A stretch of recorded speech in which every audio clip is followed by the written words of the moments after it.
Good evening, everyone.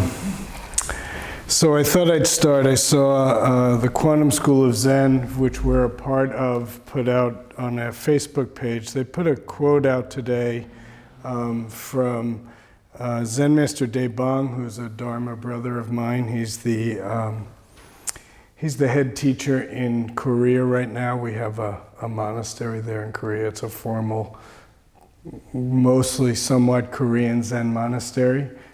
With a little few changes of the Quantum School of Zen, where they train monastics, both monks and nuns. So here's a quote from him. "The beginning and the end of practice is the same. What am I? Zen practice means look at yourself. What am I? Am I this body? Am I my thinking? Am I my emotion, my job, my family, my country? What am I?" In our teaching, if you look at that sincerely, finally you don't know. That mind that doesn't know is your true self. That's before thinking. When you keep a mind that is before thinking, then there is no separation between you and the world. Did you catch that, or do I need to read it again? It's okay? Got it? Okay. Actually, I'll talk about it. So, I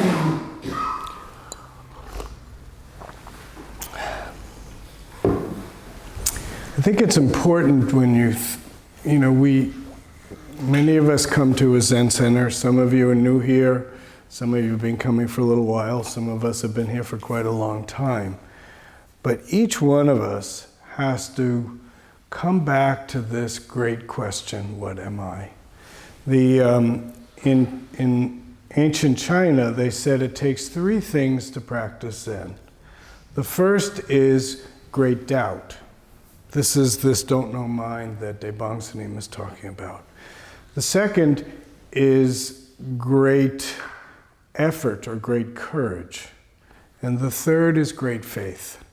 And that if you want to practice Zen, or really any spiritual practice that is investigating the nature of our lives, the nature of existence, where most religion, in many ways, has to do with form and ceremony, the spiritual, the mystical side of most all religions is this great question. What am I? What am I doing here? How did I get here? What am I made up of? But in Zen, we don't look for intellectual answers to the question. We dig deep inside, and we're guided by that question. In Korea, they call this hwa-du practice, great doubt practice. And in some of the Korean writings, they can get very dramatic about this great doubt. I've seen descriptions of long meditation retreats where they say it's as if your whole body becomes a question mark, not knowing. Many of you have heard me quote this phrase, but there's a famous Zen quote from ancient China where they say, not knowing is most intimate. Not knowing is most intimate. So in many ways, we're cultivating this not knowing. But this goes against all the conditioning that we're given from the time we're very small. We're taught to know. We're taught we better know. We're taught that if we don't know, we'll be shamed. We're taught so much that certainty is the answer. But for your own investigation of your own life, not knowing is the jumping off point. This is true in Zen practice, and in many ways it's true in my work as a psychotherapist. If someone is working with me and they think they know everything, then there's no room to work at things because they already know. One of my old teachers was a professor of music down in Los Angeles, and he said one time this man, his specialty was composition, and somebody wanted to be a student, and they came in and they gave him his dissertation. And this was before he even started. He said, "This is what it is." And the teacher said, "No, you can't come here because you've already got it figured out. You're not going to be open to what I have to say." I can't tell you how often I can sit in that, I'm pointing back behind that wall where the interview room is, and I'll sit in interviews and people will come in and tell me what Zen Buddhism is about. Because in many ways, we're always trying to impress. Again, there's a reason not knowing is difficult. We're conditioned to know. We're conditioned to set ourselves up as some kind of expert, because that's the way you get prestige and power in our culture. So in many ways, it's quite radical to return to some sense of not knowing, to be willing to live our lives with a question. In this quote, he says, "What am I?" And where we often give our meditation instruction here, where Paul will explain, you can use this object of meditation that on the inhalation, you say, "Clear mind, clear mind, clear mind." And then on the exhalation, you say, "Don't know." Very often, we also teach that is on the inhalation, we raise this great doubt. What am I? And on the exhalation, we stay with don't know, which is not knowing. So much of the practice we do here is cultivated and grows out of not knowing. What I'm suggesting here is that's easy to talk about and difficult to do, because our conditioning and our desire is so strong in the sense of not knowing, in the sense of knowing, that we have to work at it. There was an image that came up for me in one of the Dharma talks a few weeks ago, and it felt quite valuable. And it is that our practice, especially the practice in here, the formal meditation practice, this struggling with not knowing, this sitting with doubt, is like plowing the field of our mind. It's softening the dirt. Not knowing is the agent that softens the dirt. Or if I can change metaphors on you a little bit, there's a kind of solid structure that our consciousness develops, and we live within the confines of that solidity. And it's great doubt, which offers a way to soften that solidity and open up the possibility to be open and present and alive in the moment that we're actually living. So, if you really take this question on, what am I, we bring it to everything in our lives. It's always resting, in a sense, in the back of our minds. What am I? What is this? What is actually going on right now? And all of us know the struggles that we have in life, the relationship difficulties, the desire that drives us that we're not able to quench. And if you're going to practice Zen, you have to meet those moments with some kind of curiosity and wonder. Another way of talking about great doubt. What is it? If we think we know, or another way of saying it is how often we always assume that someone else or something else is at fault. If there's a problem, it's generally not about us. If you would only, then it would be better. Practicing with great doubt means, what am I doing here? What is that motivation, and who is it that's doing it? Because what am I question what am I practice is so fundamental. When I hear something, who is hearing? If we listen to our language, I like this.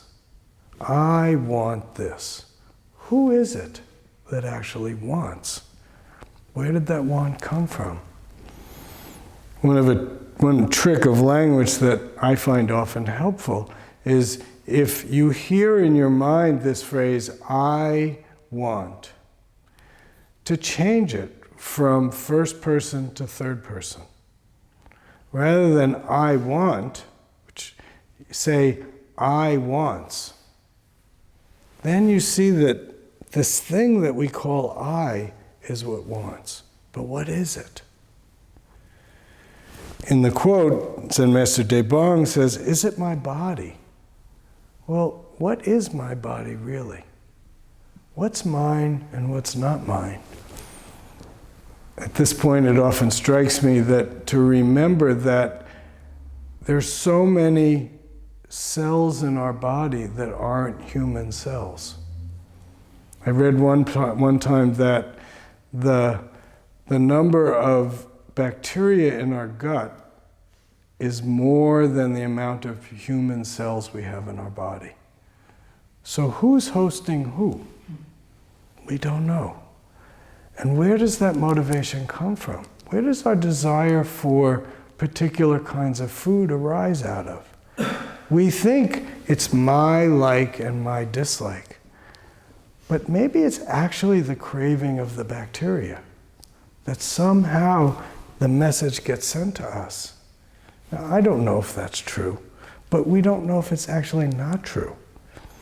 And even if scientists haven't figured that out yet, wait a few years. There's a lot of surprises yet to come. We really don't know. We're sitting here at 2200 Parker Street in Berkeley, California. This tiny little speck on the globe. We're a few of the 7 billion human beings walking on this planet. And this planet is floating and moving through space. And more galaxies and planets are being discovered. So, what are we? Where did we come from? Are we alone? We don't know. If you start to investigate, there's so much we don't know. But it seems to me, here's a basic problem.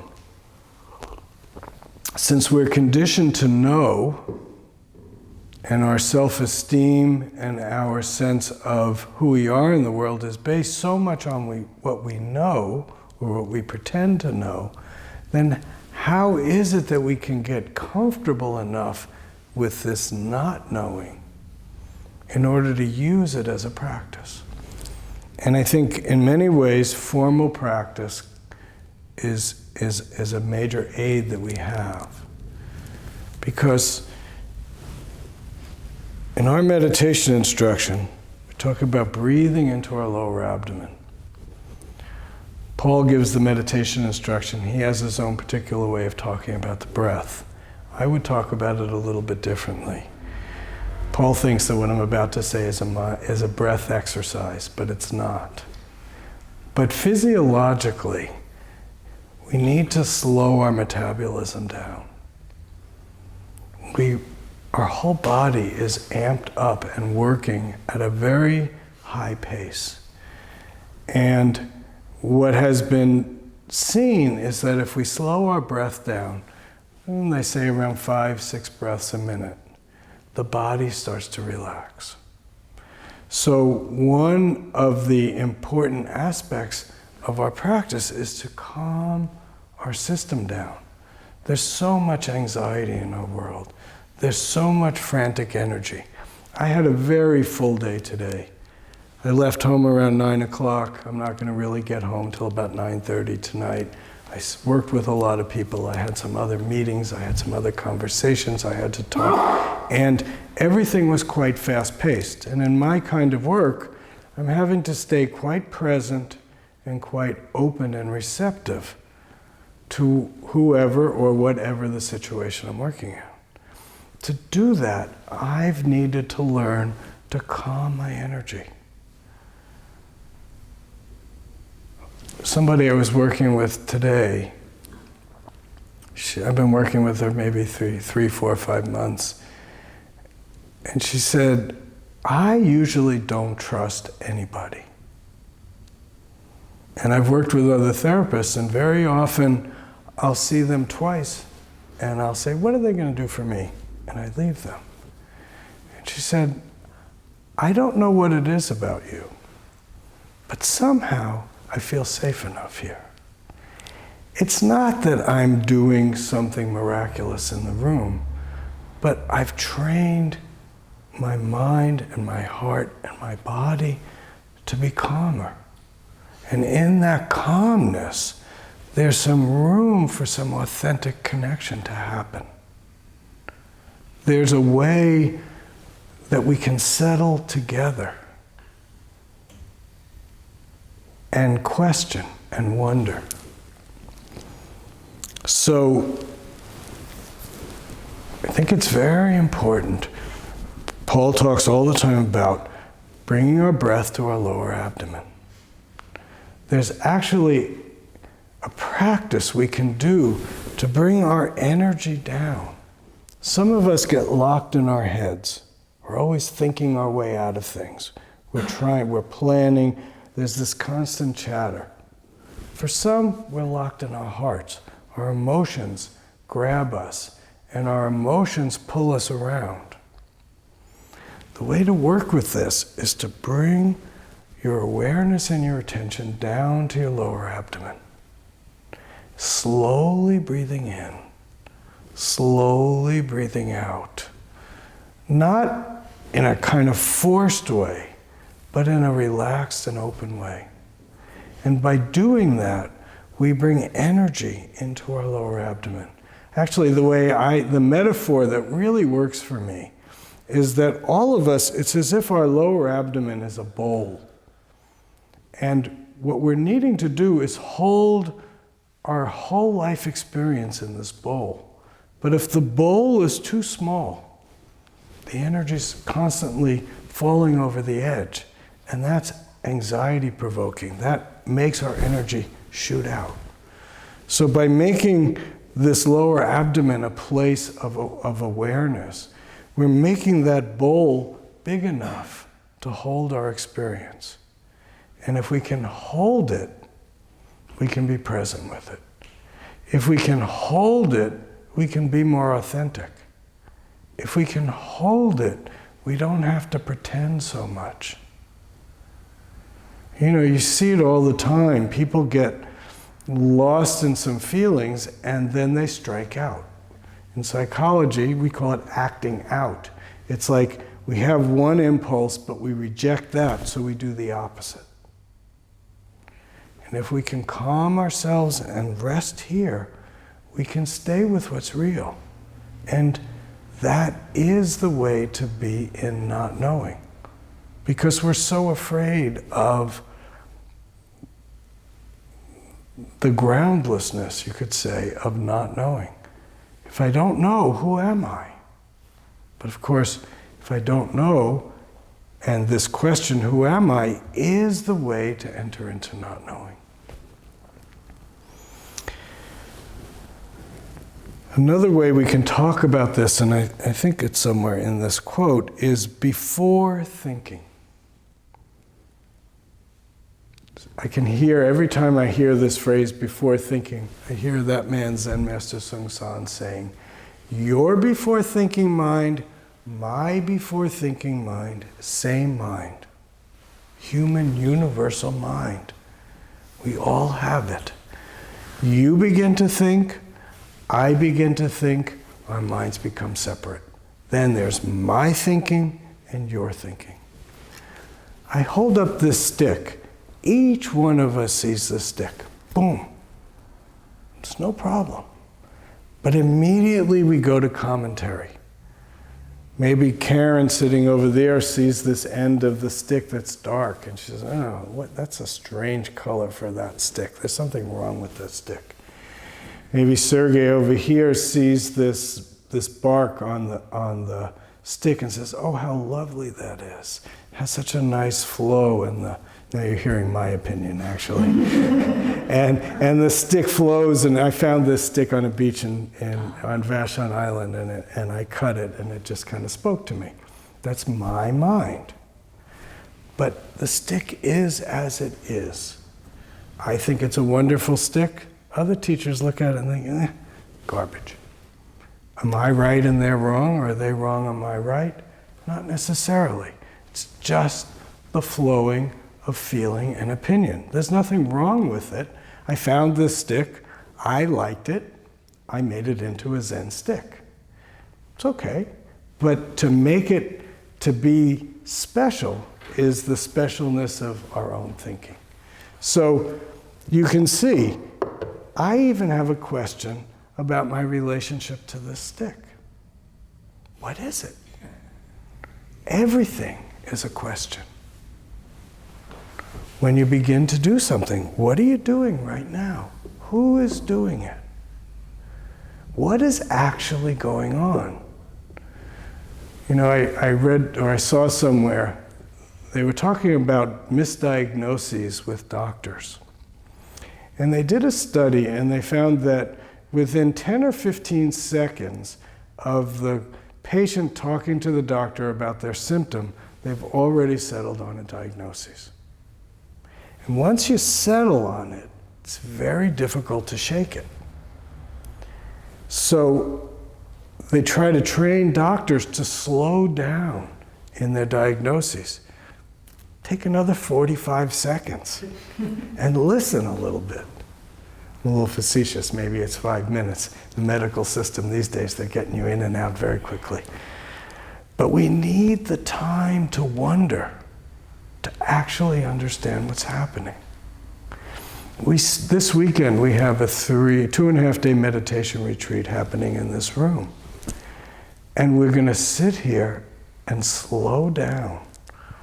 Sometimes we're going to be in wonderful feelings. Well, each individual will have their own experience. There'll be about 20 of us here. Somebody will be happy, somebody will be unhappy. Wait a half an hour and that's going to switch around. Feelings come and go.